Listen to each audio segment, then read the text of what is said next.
gwe kasujja owulira nakugambye oyitire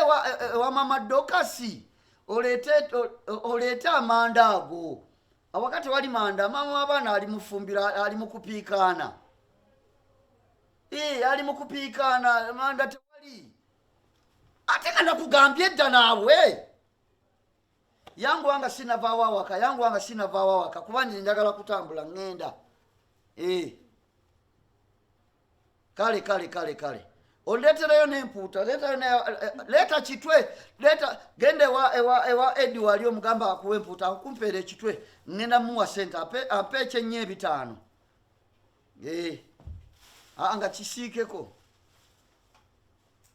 kale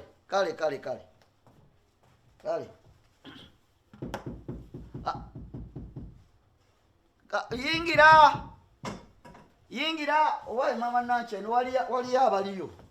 waliyo akonkona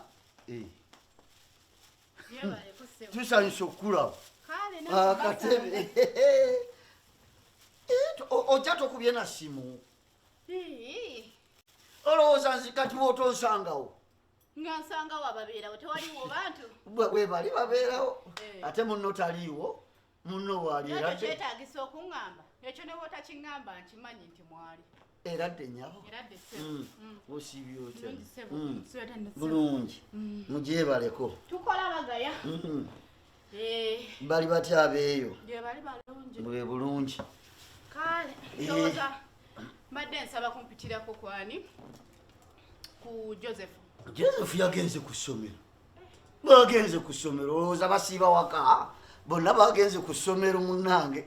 obadde olowooza nti saawa zino aba ali waka olunaku olw'emmande mbadde sirowooza nnyo kuba nange mbadde ngenda ku mulimu neŋŋamba kampitireko wano muleetere engoye ze zino mulimu n'akookunywake ndowooza mugenda bimumpeerako naye kyandibadde kyavunanyizibwa n'embimweweera kati mulinde ate mulinde kuva ku makya mpaka lweggulo ng'engoye ziri 2 zokka anti za Joseph mulimu ne kasikaavu ke kajja okuba nga yeesibako kuwano ku makya ng'agenda ku ssomero ndowooza bijja kumutuukako bulungi gwe bagambe wana waka Joseph yekka yaaliwo si yaaliwo nkimanyi abaana abaliwo bonna mbamanyi naye mama Joseph ebintu bino nzijukira ng'eyali abikugamba